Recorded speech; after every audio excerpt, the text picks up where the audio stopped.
Oke, di kesempatan ini saya mau menjelaskan soal-soal PG untuk bab medan magnet ya dari buku cetak Martin Kanginan. Nah, kita mulai. Di video ini nomor 1 sampai 13 dulu. Saya mulai dari nomor 1. Ada sebuah loop pada bidang kertas membawa arus dalam arah berlawanan jarum jam seperti pada gambar. Nah, di sini dijelaskan arusnya muternya begini. Di gambar ya. Berlawanan jarum jam. Nah, di kawat melingkar, jadi ini kan kawat melingkar ya. Kawat melingkar, arus itu adalah 4 jari. Jadi 4 jarinya kita buat melingkar melawan jarum jam putarannya. Maka B-nya medan magnetnya itu adalah jempol kamu. Gitu. Jadi kalau arusnya 4 jarinya searah melawan jarum jam, maka jempolnya akan ke arah mana? Gitu. Kamu putar pakai tangan kanan, 4 jarinya searah melawan jarum jam, maka di pusat, di tengah-tengah itu nanti jempolnya akan keluar dari bidang gambar atau menuju ke pengamat. Nah, itu biasanya kita gambarnya titik. Gitu. Jadi itu keluar dari halaman atau keluar dari layar kalian. Yang E. Oke. Kita lanjut nomor 2, masih tentang arus dan medan magnet. Poin 1, yang A. Gambar berikut yang benar akibat konduktor I, arus barus I. Nah, kita lihat dari yang A ya. A itu jempolnya ke bawah, I-nya ke bawah ya. Jempolnya ke bawah. Maka kalau jempolmu ke bawah, 4 jarimu akan berputar searah jarum jam.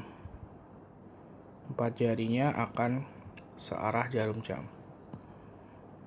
Searah jarum jam itu berarti begini ya harusnya ya. Ini salah yang A. Yang B dengan arus seperti ini berarti di sebelah kiri itu I-nya sedang ke arah atas. Nah, kalau ini sama rule-nya masih ini. Dengan jempol ke arah atas untuk yang kiri ya. Jempolnya ke atas. Maka putarannya akan B-nya akan searah jarum jam lagi. Akan melawan jarum jam di sebelah kiri. Nah, jadi B-nya udah pasti salah. Nah, yang C. Yang C, I-nya jempol lagi nih. Jempolnya ke arah kanan. Ya, kalau jempolnya ke arah kanan, maka putarannya kalau misalnya ini, nanti akan medannya itu begini ya, muter berupa seperti lingkaran gitu di sini. Nah, di bagian atas gini ya, kalian jempolnya ke kanan dulu. Nanti 4 jarinya di bagian depan itu akan ke arah bawah. Nah, berarti di bagian bawah dia akan masuk ke dalam. Di bagian atas dia akan keluar. Nah, ini salah juga yang C, kebalik. Oke, yang D juga mirip seperti yang C, cuman jempolnya ke arah atas. Jempolnya ke arah atas, I-nya ke arah atas. Maka nanti di sini akan terjadi medan magnetnya begini, berputar begini. Yang bagian depan itu ke arah kanan. Sehingga kalau muter begitu di bagian depan ini di sebelah kanan dia akan masuk ke dalam, di sebelah belakang akan ke arah kiri, di sebelah kiri akan ke arah depan. Nah, ini yang D udah benar. Ya. Jadi jawabannya yang D. Kalau yang E juga kalau kita mau analisa juga bisa. Harusnya masuk dari sini. Sehingga kalau ini kita lihat kan di belakang ini yang ngalir ya, dia akan di sini ke depan. Di depan ke arah bawah. Jadi kali ini 4 jarinya ke bawah, genggaman ke bawah ya. Maka jempolnya akan ke arah kanan. Praktekin pakai tangan kanan. 4 jarinya ke bawah, jempolnya ke kanan. Oke. Gitu nomor 2. Jadi ini harus benar-benar pakai tangan kanan kalian. Genggaman arah tangan kanan. Oke. Lanjut nomor 3. Sebuah elektron mula-mula bergerak dalam suatu gerak lurus menuju ke kanan. Jadi ini V-nya ke arah kanan. V ke arah kanan. E-nya, medan listriknya, menuju ke arah atas. Arah seharusnya medan magnet untuk mempertahankan elektron dalam arah garis gaya lurus adalah kemana? Jadi gini, karena ini ada elektron, muatan negatif ya. Muatan negatif ada di dalam suatu keping dan medan listrik yang ke arah atas. Itu artinya seakan-akan di keping atas, yang ini kan panah E-nya masuk ke atas ya. Di atas itu ada keping negatif. Di bawahnya ada keping positif. Ibaratnya gitu. Nah, elektron ini pasti akan ketarik ke bawah. Gaya listriknya akan ke bawah. Sehingga supaya dia bisa tetap lurus, maka harus ada yang nahan ke atas, yaitu gaya magnet, gaya Lorentz gitu. Jadi di sini kita tahu F-nya itu ke arah atas. Nah, V itu kalau di gaya Lorentz pada muatan ya, V kecepatan itu adalah jempol, dan F adalah punggung tangan. Sehingga kalau ini kita praktekin, jempolnya ke kanan, punggungnya ke atas. Maka 4 jarinya, jempolnya ke kanan, punggungnya ke arah atas. Maka 4 jarinya, itu B-nya ya, B-nya 4 jari, itu akan ke arah titik, keluar dari bidang atau keluar dari kertas. Nomor 3. Oke, kita lanjut nomor 4. Oersted mengamati bahwa suatu kawat barus listrik menyebabkan jarum di sekitarnya menyimpang. Hasil percobaan tersebut diinterpretasikan sebagai bukti bahwa arus listrik bisa menciptakan suatu medan magnetik di sekitar kawat. Ya. Kita lanjut nomor 5. Anggap bahwa suatu lilitan dapat dimodelkan sebagai arus yang sangat panjang jika 14,4 coulomb muatan itu Q ya, 14,4 coulomb melewati suatu titik dalam sekian detik. Waktunya 1,6 kali 10 pangkat min 3 detik. Berapakah besar medan magnet pada jarak 30 meter? Ini A-nya 30 meter dari kilatan suatu petir. Gitu ya. Yang ditanya medan magnet. Medan magnet itu rumusnya, anggap ini suatu kawat lurus yang sangat panjang, dari kawat lurus ya. μ0I per 2VA rumusnya. Nah, I sendiri kita belum tahu I-nya berapa arus ya, tapi ada muatan sama waktu. Nah, Q itu adalah I kali T. Jadi 14,4 sama dengan I kali 1,6 10 pangkat min 3. Dari sini kita dapat I-nya 9000 angstrom. Ampere ya. Nah, ini masuk ke sini. Jadi selain Q I kali T, kita pakai rumus yang kawat lurus. μ0I per 2VA kita masukin. μ0-nya 4pi 10 pangkat min 7 kali 9000 per 2V kali 30 meter. Ini bisa dicoret, maka ini hasilnya 6 kali 10 pangkat min 5 Tesla. Nomor 5. Oke, kita lanjut nomor 6. Ada dua kumparan melingkar M dan N diletakkan pada bidang yang sama dengan pusatnya berhimpitan. M memiliki 15 lilitan, si M ya. M itu lilitannya 15, jari-jarinya 2, dialiri arus 3 ampere. Ini punyanya M. Sementara si N, kumparan N, lilitannya 50, jari-jarinya 6, besar dan arah arus dalam N diatur sehingga resultannya adalah 0. I-nya kita nggak tahu. Nah, supaya resultannya 0, resultan medan magnetiknya 0, maka B-nya harus sama. B dari kawat M harus sama dengan B dari kawat N. Kumparan M sama kumparan N ya. Kita buka rumusnya, μ0 I N per 2A untuk kawat melingkar. Sini juga μ0 IN per 2A. Mu0-nya bisa dicoret. I-nya beda, ada I-nya M, ada I-nya N. N-nya juga beda, ada N-nya M, ada N-nya N.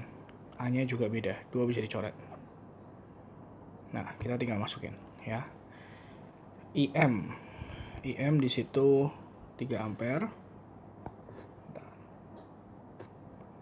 3 kali N-nya 15 per AM. AM-nya jarak A itu sudah R-nya ya. R-nya 2 cm yang ini. Ini boleh juga disebut A. Kalau kawat melingkar 2 cm. Sebelah kanan I-nya kita nggak tahu. N-nya 50, bawahnya 6 cm. Nah, kita bisa hitung dari sini IN-nya kita dapat 2,7 ampere. Gitu. Supaya resultannya 0 berarti B-nya harus sama. B dari kawat M harus sama seperti B dari kawat N. Kita lanjut nomor 7. Ada seutas kawat, dua utas kawat dibengkokkan membentuk setengah lingkaran. Jadi A seperti pada gambar. Jika setengah lingkaran di atas punya hambatan 2R, hambatan di bawah adalah R, maka medan magnetik. Nah, ini gini. Jadi arus I, di sini kan ada arus I ya.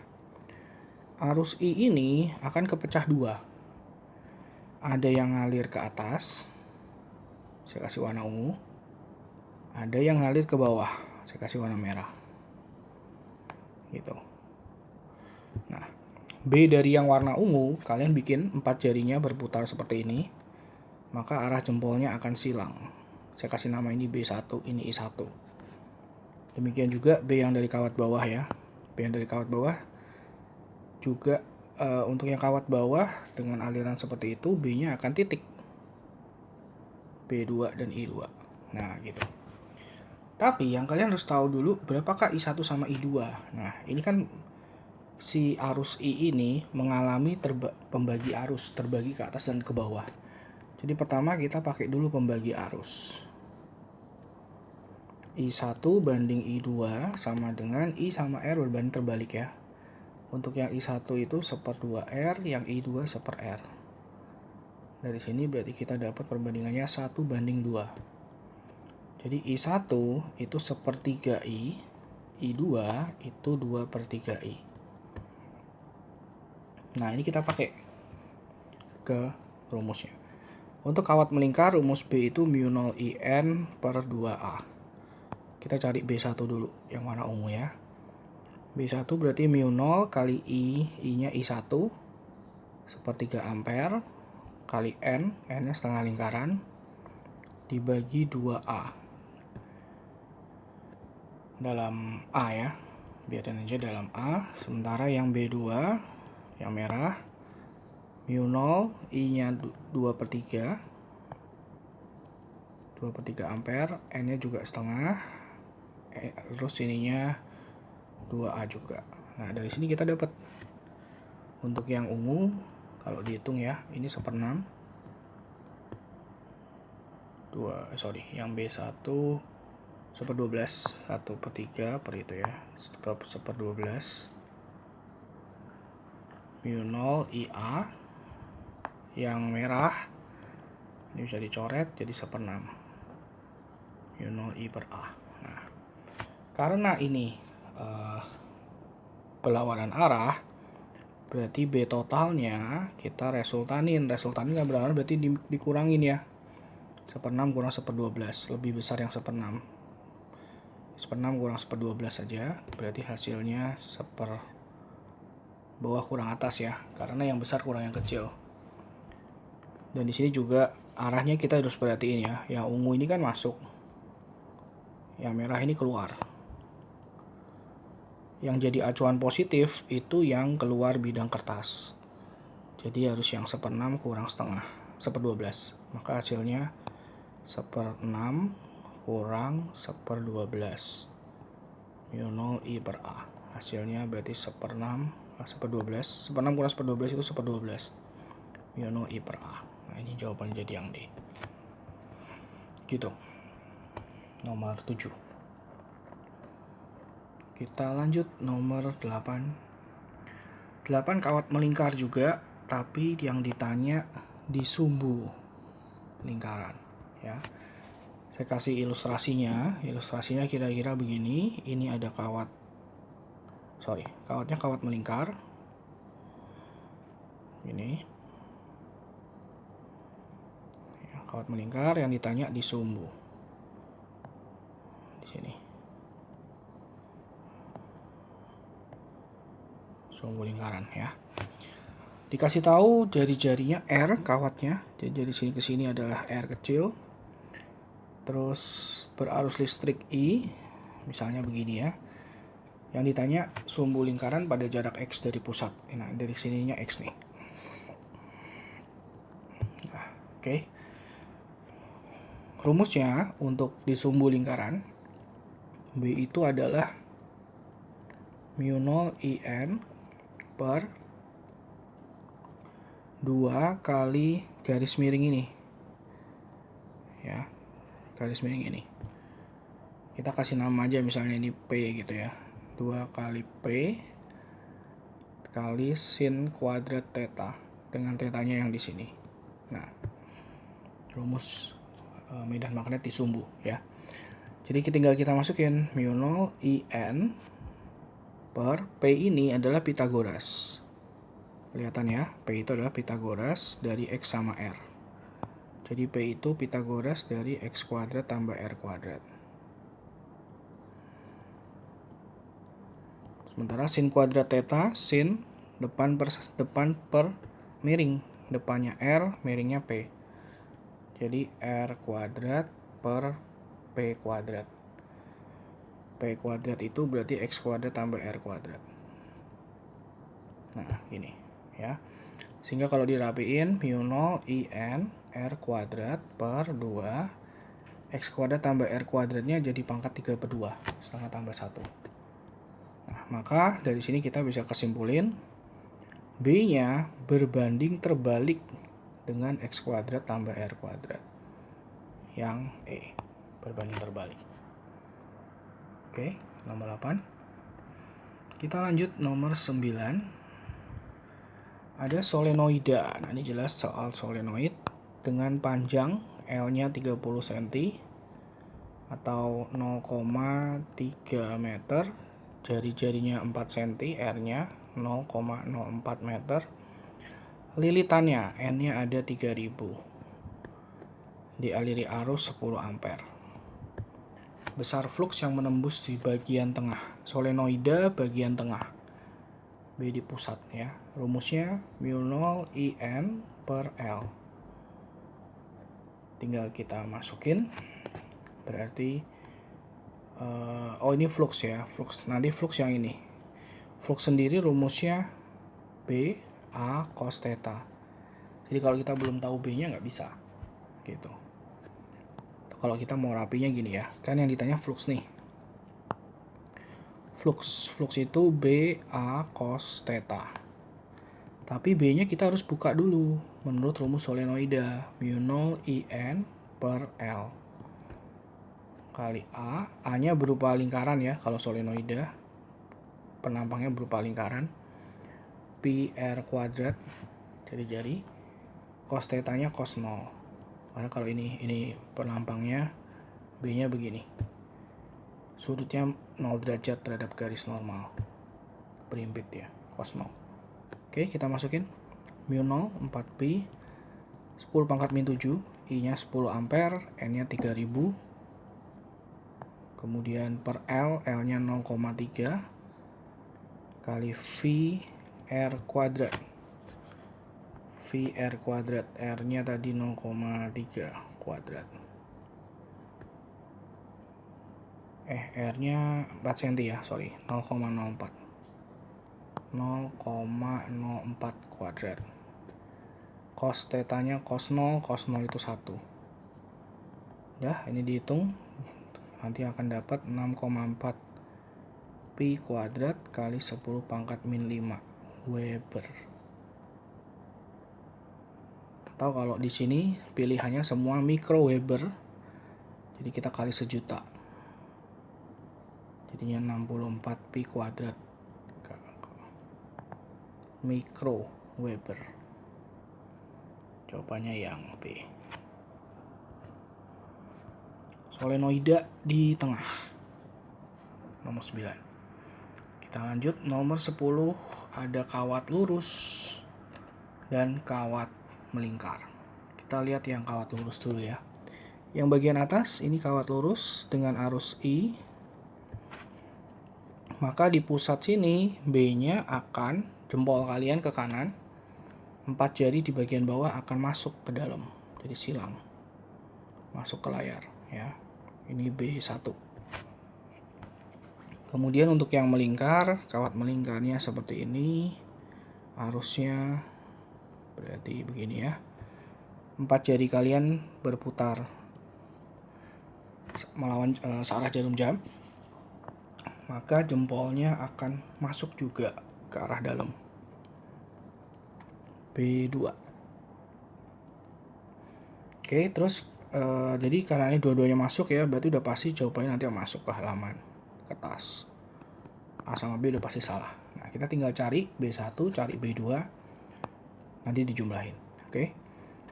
B1 itu kawat lurus μ0I per 2VA. Jadi kalau kita masukin ya itu μ0 kali I, I-nya kebetulan sama-sama I ya, per 2V kali A. Jaraknya ini A. Kemudian kalau yang B2 setengah lingkaran, rumusnya μ0IN per 2A.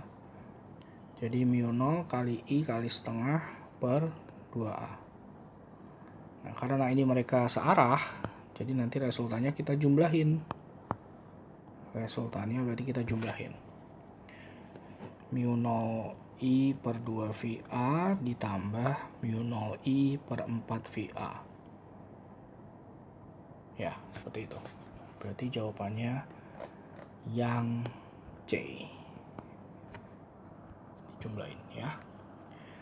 Itu nomor 10. Kita lanjut nomor 11.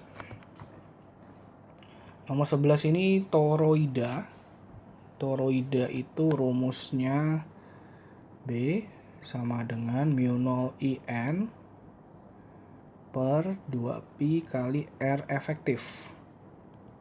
R efektif itu adalah R bagian dalam tambah R bagian luar bagi 2. Jadi di kasus ini ya, R bagian dalamnya itu A, R bagian luarnya adalah B.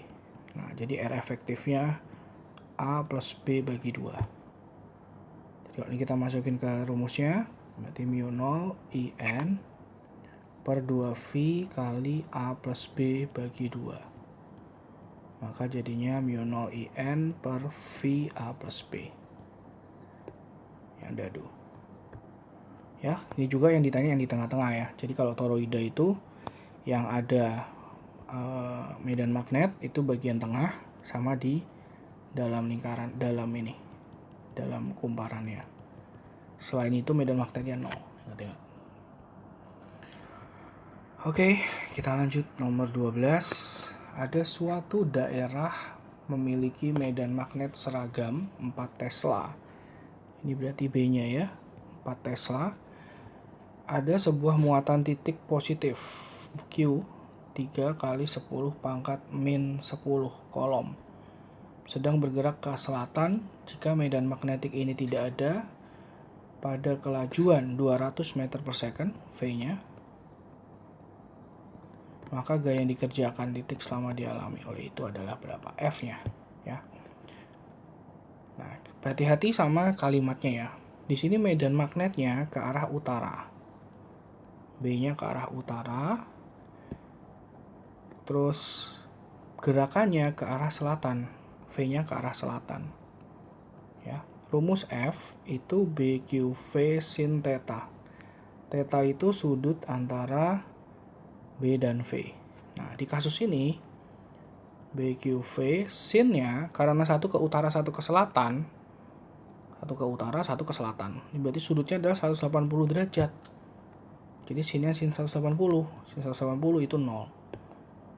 Jadi untuk yang nomor 12 jawabannya yang 0 meter per second. 0 Newton. karena sudutnya 180 derajat.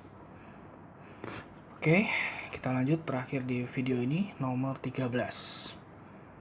Nomor 13, ada sebuah elektron bermasa M bergerak dengan energi kinetik K, tidak akan menumbuk lempeng yang berjarak D dari tempat muatan elektron bergerak jika medan magnet diberikan pada muatan. Besar medan magnetnya berapa? Nah, kalian harus tahu gini dulu ya. Pertama, ada dia ngomongin energi kinetik. Energi kinetik itu rumusnya setengah mv kuadrat. Di sini EK-nya sebesar K. Jadi EK tetap ya, EK sama dengan setengah mv kuadrat. Jadi kalau kita mau cari V-nya, V kuadrat sama dengan 2EK per M, maka V itu akar dari 2EK per M. Kenapa kita cari V? Karena nanti medan magnetnya akan berputar. Si muatan elektron itu akan mengalami putaran. Putarannya R, rumusnya mv per BQ gitu. Ya. R-nya nanti putarannya akan begini. Ini ya. Ini kan elektronnya ini nih. Dia akan berputar begini. Nah, R-nya berupa D.